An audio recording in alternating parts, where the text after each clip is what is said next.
അപ്പോൾ നമ്മൾ കോട്ടക്കുന്നിൽ നമുക്കൊരു അതിഥിയുണ്ട് ഇന്ന് രാവിലെ. അതിഥി എന്ന് പറയാൻ പറ്റില്ല, നമ്മുടെ അതിഥിയൻ. Good morning. ഉഷാറായി ചുള്ളരായി 10 വയസ്സ് കുറഞ്ഞു കിട്ടുക. നിങ്ങൾ അതിനെക്കാട്ട് കുറഞ്ഞിട്ടുണ്ട്. നമ്മളിൽ ആരാണ് പ്രായം കുറവെന്ന് എൻ്റെ ഒരു സംശയം. ഇല്ല, അങ്ങ് തന്നെയാണ് കേട്ടോ. Good morning. സുഖമായിട്ടിരിക്കുന്നു? ഓ, സുഖമായിട്ടിരിക്കുന്നു. നല്ല ചൂടാണല്ലേ? നല്ല ചൂടാണ്. അപ്പോൾ ഈ ചൂടത്തും ഇലക്ഷൻ ചൂട് ശരിക്കും അക്ഷരാർത്ഥത്തിൽ ചൂടായി വന്നു. എങ്ങനെ ബോഡി ഇത്ര ഫിറ്റ് ആയിട്ട്? ഇല്ല, അത് ഈ കോട്ടക്കുന്ന് ഇവിടെ നടക്കാൻ വരാനുണ്ടോ? ഇവിടെ ഇടയ്ക്ക് നടക്കാറുണ്ട്. ആണോ? വർക്കൗട്ട് ഉണ്ടോ? വർക്കൗട്ട് ഉണ്ട്. ആണോ? ഇവിടെ വരുമ്പോൾ ഒരു വലിയ ഇൻസ്പിറേഷൻ ആണ് നമുക്ക്. വലിയ ഒരു എനർജി കിട്ടും രാവിലെ. ഒരു പോസിറ്റീവ് എനർജി കിട്ടും. നടന്നില്ലെങ്കിൽ ഇവിടെ വന്നാൽ തന്നെ ഒരു എനർജി കിട്ടും. ഇഷ്ടപ്പെട്ട സ്പോർട്ട് ഏതാ? കായിക വിനോദം ഫുട്ബോൾ ആണോ, ക്രിക്കറ്റ് ആണോ, അതോ അത്ലറ്റിക്സ് ആണോ? ക്രിക്കറ്റാണ് എനിക്ക് ഇഷ്ടം. ഫുട്ബോള് ഞാൻ കാണും. IPL ഫേവറേറ്റ് ടീം ഏത്?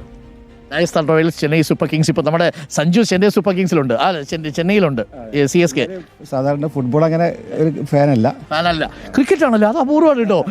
മലപ്പുറത്ത് നിന്ന് ഫുട്ബോൾ, എന്നാലും മെസ്സി, റൊണാൾഡോ ഒക്കെ ഇഷ്ടമാണ്. ഇന്റർനാഷണൽ ഫുട്ബോൾ എപ്പോഴും കാണും. ക്ലബ്ബ് ഫുട്ബോൾ അധികം ഇഷ്ടം കാണാറില്ല. ക്രിക്കറ്റ് സഞ്ജു ഏത് ടീം പോലും ചിലപ്പോൾ ചോദിച്ചാൽ മനസ്സിലാവില്ല.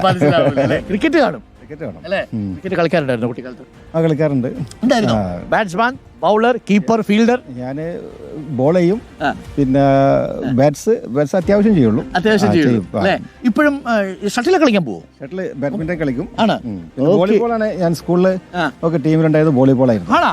അത് ശരി. വോളിബോൾ കളിക്കും, ക്രിക്കറ്റ് കളിക്കും. ഉഷാറാണല്ലോ. സ്മാഷ് ഒക്കെ ചെയ്യും. പണ്ട് ജിമ്മി ജോർജ് ഒക്കെ ചാടി അടിക്കും. ജിമ്മി ജോർജിനെ കുറിച്ചൊരു കഥയുണ്ട്. എന്താ അറിയോ? ജിമ്മി ജോർജ് ഈ തോട്ടത്തിൽ കൂടിയാണ് പണ്ട് സ്കൂളിൽ പോയിക്കൊണ്ടിരുന്നത്. അപ്പോൾ ഈ തോട്ടത്തിൽ ഇതേപോലെ ഇല ഇങ്ങനെ നിൽക്കുമല്ലോ. അപ്പോൾ ജിമ്മി ജോർജ് ഇങ്ങനെ പോയിട്ട് ഇലയിൽ ഇങ്ങനെ തൊട്ടാണ് പോവത്രേ.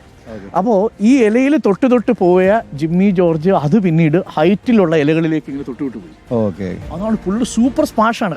ഒരുപക്ഷെ അല്ലേ, ഇപ്പോൾ ചില ഇത് മാത്രമേ വിഷ്വലുള്ളൂ. ഭയങ്കര സൂപ്പറായിട്ട് സ്മാഷ് ചെയ്യും. ഹൈറ്റ് ഏറ്റവും ഉയർത്തി ചാടിയിട്ട്. അപ്പോൾ വോളിബോൾ ആയിരുന്നു. വോളിബോൾ കളി എല്ലാം ഒരു നോർമൽ ഉള്ളൂ.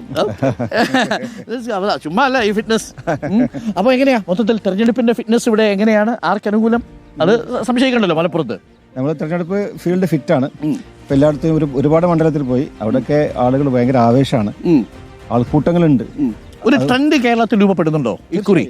വലിയ ട്രെൻഡ് തന്നെ വന്നിരിക്കുകയാണ്. ഇപ്പോൾ ഇടതുപക്ഷ കോട്ടകളിൽ പോലും ട്രെൻഡുകൾ മാറി വരികയാണ്. ഞാൻ തൃക്കരിപ്പൂരിൽ പോയി, അവിടെ സന്ദീപ് വാര്യരുടെ പര്യടനത്തിന്. അവിടെ ആളുകൾ ഒരു സ്ഥാനാർത്ഥി വന്ന ഒരു പ്രതീതിയാണ്. കാരണം അവിടെയൊക്കെ ഇടതുപക്ഷ കോട്ടയാണ്. ഒരു മാറ്റം, ഒരു അട്ടിമറി ഉണ്ടാവും എന്നുള്ള ജനങ്ങളുടെ ഒരു വലിയ ആത്മവിശ്വാസമുണ്ട്. അത് ഇടത് കോട്ടയിൽ പോലും ഒരു പക്ഷേ വിള്ളൽ ഉണ്ടായേക്കാം എന്നുള്ളതാണ്. തീർച്ചയായും. കാരണം ഇടത് ഭരണം അവരിൽ മടുത്തിരിക്കുന്നു. ഇനിയൊരു മാറ്റം വേണം. ഇവിടെ ഒരുപാട് കേരളം പിന്നോട്ട് പോയിരിക്കുകയാണ്. അവിടെ നിന്നൊരു മാറ്റം വന്ന് ഇവിടെ ജനങ്ങൾക്ക്, കാരണം പുതിയ തലമുറ വന്നുകൊണ്ടിരിക്കുകയാണ്. ആ തലമുറക്ക് അനുകൂലമായ സാഹചര്യങ്ങൾ ഇവിടെ ഇല്ല. ആളുകൾ പുറത്തേക്ക് പോകുന്നു, പലായനം ചെയ്യുന്നു, ഒരു മസ്തിഷ്ക ചോർച്ച നടക്കുന്നു. അപ്പോൾ ഇവിടെ ആ അന്തരീക്ഷം ഉണ്ടാക്കാനുള്ള ഒരു ഭരണകൂടത്തിന്റെ ഉത്തരവാദിത്തം ഇവിടെ നിർവഹിക്കപ്പെടുന്നില്ല. അത് UDF പിന്നെ അവർ പ്രതീക്ഷ ഉണ്ടാക്കുന്നു എന്നുള്ളതാണ്. സാഹിബ് ഒരുപാട് യാത്രയൊക്കെ ചെയ്യാറുണ്ടല്ലോ, പുറത്തൊക്കെ ഒരുപാട് യാത്ര ചെയ്യാറുണ്ട്, വിദേശ രാജ്യങ്ങളിലൊക്കെ പോകാറുണ്ട്. വിദേശ രാജ്യങ്ങളിലൊക്കെ പോകുമ്പോൾ നമ്മുടെ നാട് ഇങ്ങനെയൊന്നും മാറിയിരുന്നെങ്കിലും ഒന്ന് തോന്നിയിരുന്ന ഏതെങ്കിലും ഒരു പോയിന്റ് എന്താ? തീർച്ചയായും നമുക്ക് ഒന്നാമത് നമ്മുടെ അടിസ്ഥാന സൗകര്യങ്ങൾ പിന്നെ അതിപ്പോൾ കുറച്ച് മെച്ചപ്പെട്ടിട്ടില്ലേ റോഡും? അതെ. അപ്പോൾ ഞാൻ 10-20 വർഷം മുമ്പൊക്കെ ഇപ്പോൾ കേരളത്തിൽ നമ്മൾ സഞ്ചരിക്കുമ്പോൾ ഉണ്ടാകുന്ന ഒരു പ്രയാസം, അത് അന്ന് അവിടെയൊക്കെ പോയി നോക്കുമ്പോൾ നമ്മൾ ഒരു 300-400 കിലോമീറ്ററൊക്കെ നമുക്ക് മണിക്കൂറുകൾ കൂടെ താണ്ടാൻ സാധിക്കും.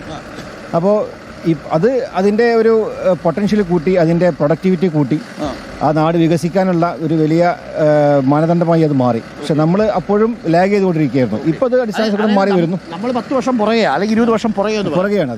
അതെ. ഇപ്പം വിദ്യാഭ്യാസത്തിന്റെ കാര്യത്തിലാണെങ്കിലും AI ഒക്കെ അവിടെ സ്കൂളിൽ മുഴുവൻ കുട്ടികൾ ഗംഭീരമായി പഠിച്ചു തുടങ്ങി. UAE-ലൊക്കെ ഇപ്പോൾ സിലബസിൽ ഉൾപ്പെടുത്തി. നേരത്തെ ഇവിടെ ഞാൻ പറഞ്ഞത് ഈ വിദ്യാഭ്യാസവും അതുപോലെ പ്രൊഡക്ടിവിറ്റി, നമ്മുടെ വ്യവസായം, ഇതൊക്കെ നമ്മൾ ചൈനയിലും അവിടെയൊക്കെ പോയി കാണുമ്പോൾ ഒരുപാട് പിന്നെ ഓരോരുത്തരും അവരുടെ സ്കിൽഡാണ്. അപ്പോൾ ആ സ്കില്ല് ഉപയോഗിച്ചുകൊണ്ട് വലിയ വലിയ മാറ്റങ്ങൾ ലോക മാർക്കറ്റിലേക്ക് അവർക്ക് ഉയരാൻ സാധിക്കുന്നു എന്നുള്ളത് ആ ഭരണകൂടം നൽകിയിട്ടുള്ള അവസരങ്ങൾ അത് ഏറ്റവും നല്ല രീതിയിൽ അവർക്ക് ഉപയോഗിക്കാൻ സാധിക്കുന്നു എന്നുള്ളതാണ്. ഓക്കെ, അപ്പോൾ നമുക്ക് വണ്ടിയിൽ കയറി ഇലക്ഷൻ എക്സ്പ്രസ്. അപ്പോൾ നമ്മൾ ഇനി ഇലക്ഷൻ എക്സ്പ്രസ്സിലാണ് യാത്ര. PK കുഞ്ഞാലിക്കുട്ടി സാഹിബ് താഴെയുണ്ട്, നമുക്ക് പോയി കാണാം.